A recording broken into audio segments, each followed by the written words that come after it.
If it's holding you back from doing an action, from taking action, from doing something, then that has become an unhealthy habit.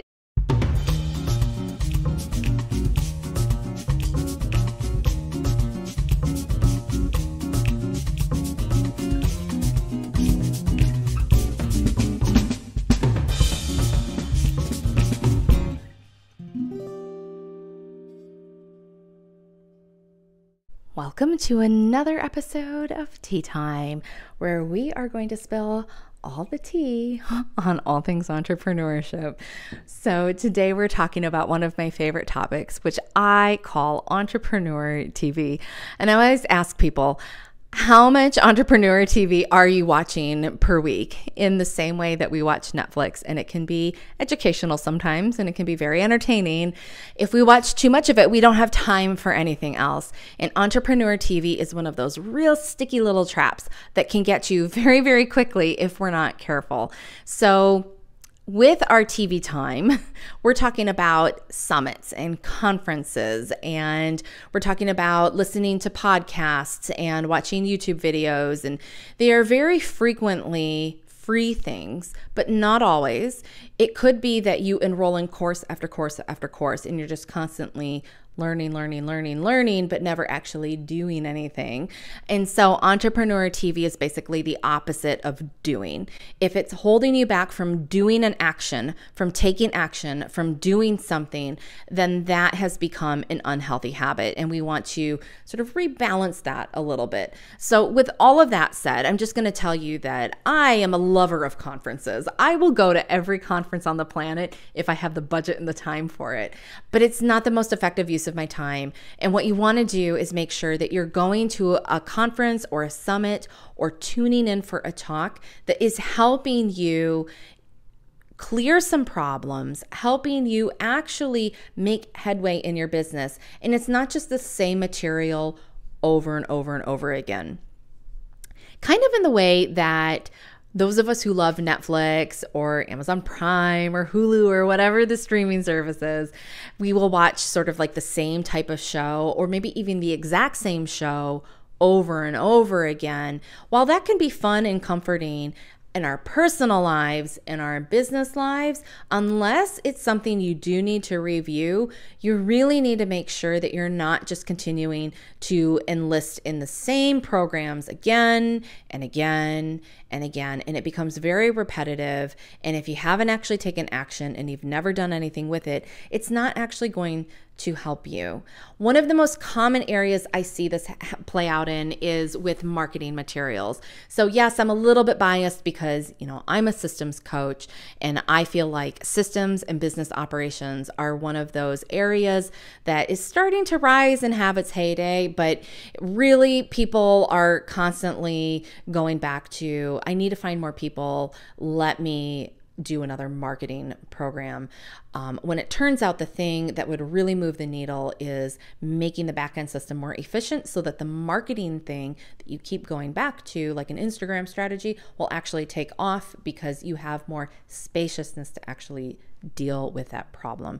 So that's my take on it as a systems coach. So when we're talking about Entrepreneur TV and consuming a lot of content that is not yours, if it's not helping you get to the next stage that you need to be at, we have a couple of problems that might be happening. One of those problems might be that you actually don't know what you need to do next. And if that's happening for you, that's a really good, clear indication that we need to mute the noise of everyone else's voices talking at you. And you need some time to actually think about, when I put on my CEO pants and I am embodying the decision-making qualities of the leader here, what do I need to do next? And if it's a laundry list of things, then we need to prioritize that laundry list of things. A lot of times the thing that we need to do the most actually doesn't have very much to do with what we've been watching on Entrepreneur TV.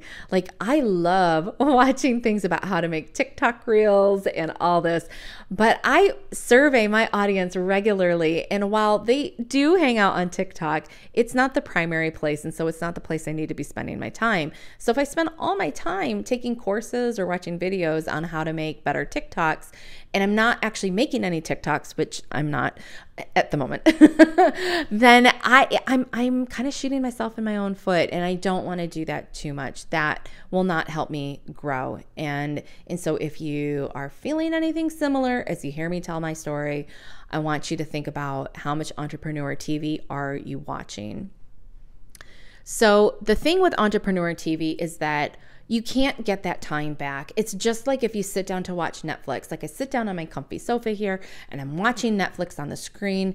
I don't get that time back. Yes, I can do other things at the same time, but the one thing you can never outmaneuver or outgame your way out of in business is linear human time. And yes, for all my metaphysical people, I know we can have a discussion to the end of the ages all about how much time may not be linear and this and that. But the truth is we are in this human flesh suit and we're having a very human experience.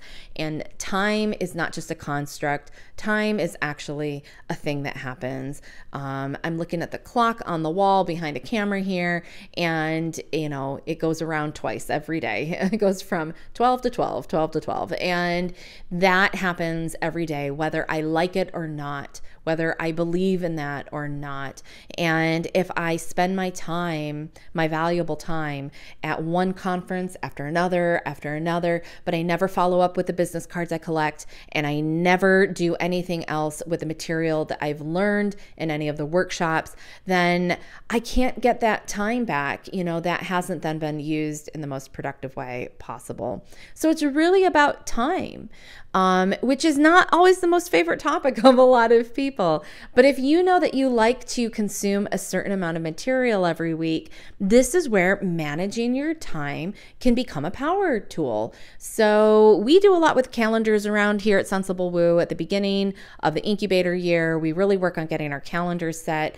I am always a big proponent of supporting people in making sure that you're using a digital calendar, because usually we're carrying around our phones and we are also on the computer, we're hopping on Zoom calls. And because the calendar is right there and you can put so much information in it, including links of things that you need to get to, it just makes it a lot easier. But I do have quite a few people who still like maintaining a paper calendar. You just have to remember that however you choose to maintain things, you want to make sure that you are building in a system and a process so that you're not dropping any balls in between there.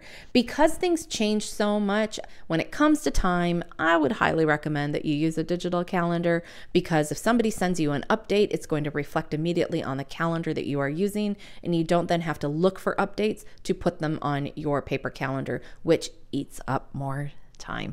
So when it comes to your time management, if you need to block off a couple hours every week where you're like, this is my entrepreneur TV time, kind of like in the evenings, I like to give myself some Netflix time.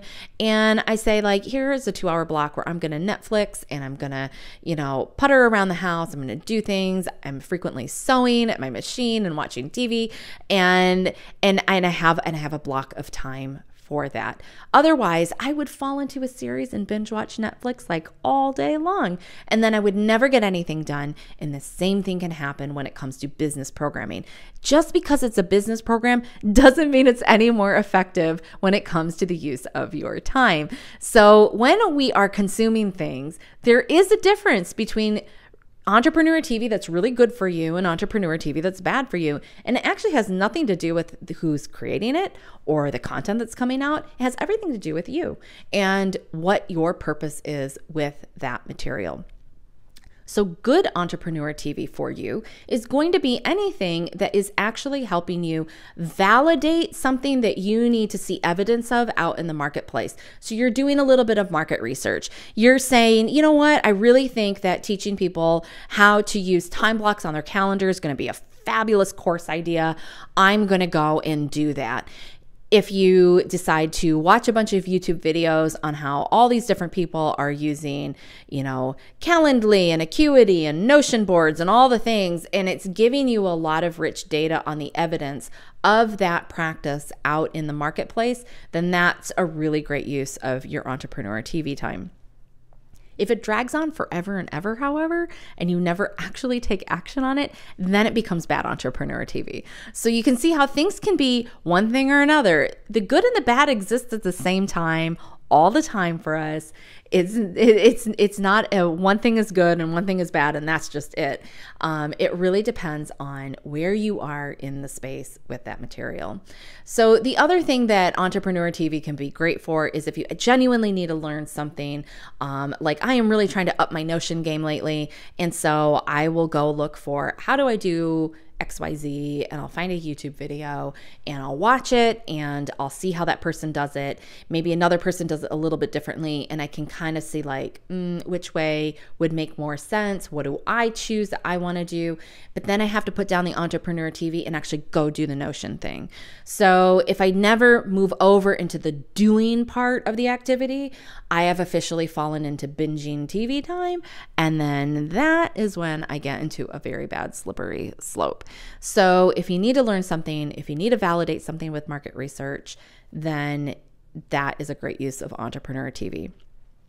The final really great use of Entrepreneur TV is when you need a little bit of a pick-me-up, because business is really hard and sometimes we just need to be inspired. So if you've got that favorite person, maybe you come here to Sensible Woo, maybe eventually I become one of those people for you. That would be awesome. And you're like, you know what? I'm just going to watch one of Mary's videos. It's going to give me a pick-me-up. Maybe you've seen it before. Maybe just watching something a little bit familiar gets you grounded again. That's great. So long as it doesn't pull you off into this endless binge watching session, because you can end up feeling really busy as an entrepreneur when you're like, look at all the things I've been watching. Look at all the meetings I've been going to. Look at all the groups I belong to. And you just go from meeting to meeting to meeting, from summit to summit to summit. And it turns out that you never actually have any doing time, any action taking time. You can end up in a problem where you just kind of get stuck in an endless loop. And getting out of that loop requires reducing the inertia so that you can actually exit the loop. So bad Entrepreneur TV. Reruns, watching the same thing over and over again, knowing enough about, an Instagram strategy, but continuing to go look for more videos on it. When you already have everything you need, that's bad Entrepreneur TV. That's ineffective Entrepreneur TV. Anything that becomes a time and energy suck, like I was saying, if you belong to 1,000,001 memberships and you just go to meeting after meeting after meeting, those meetings can be really deceptive. If the best thing for you is to take action and is not to have another, social coffee chat time, then you need to make that hard decision and put down what is the equivalent of Entrepreneur TV and pick up the action thing that you need to do. It can be scary to take action, which is why we do things like binge TV shows or watch too much YouTube videos or go to too many conferences. It's because we're looking for something. And what we want to do is see, what am I trying to substitute for? And how do I really solve for that? I think everything in the end really comes down to money. A lot of times we're looking for, I need to make more money. I need to find more people. And we'll say other terms around that essentially means I'm trying to make more money this year, which is completely valid and you should totally go for it. And I will be your biggest champion and supporter of that. So once we get honest about that, then we can actually come in and look at, okay, what kind of actions am I avoiding at this point? What do I need to actually get out of my own way and just start doing, even if it feels uncomfortable, even if it feels a little bit scary? Let me give it a try today. And when you start having those wins and you start getting results from the things that you have been watching or attending, that's when you know that there is some value there. Now, one of the things that you can do, and this just takes a long term of experimenting and trying things, is if you notice that, you tune in for a lot of one person's, information, it just doesn't seem to settle well with you. It doesn't seem to help. You don't seem to get much benefit from it. Nothing ever really changes when you consume that material. Then that's probably a sign that material, while you might respect it, may not be the material for you. Let's have you go look for some other help that is actually going to help you greater in the long run. With all that said, again, it comes down to yourself. What are you actually doing? What are you actually taking action on? What are you specifically working on that is going to be something you can check off your list for the day? And it has to be something that's really impactful. If you're avoiding the things that have to do with money, but you want to make more money, you're going to have to go to the money place. And if that means you got to talk with some people, then that's the thing that you need to do. So turn off YouTube, turn me off right now, go have a sales conversation with someone, and you'll find that it enables you to do things like join the incubator in Sensible Woo. And you'll realize like, oh, now I can really hang with the big dogs. Like I can have these conversations and it becomes more fun again. Entrepreneur TV becomes something that can be fun, that can be good for you. So that's my tea time for you today. I hope that you enjoyed it. It's a little bit funny because I'm talking about Entrepreneur TV and you're kind of watching Entrepreneur TV right now, but I hope that this helped give you some perspective. I would love to hear your thoughts. Drop them in the comments below. Let me know if you need help getting out of an inertia cycle. And if you want to declare publicly in the comments, this is the thing I'm going to do so that I'm not watching Entrepreneur TV, I'm actually taking an action. I would love that. Everyone else in the world will cheer you on, and we will totally be here to support you.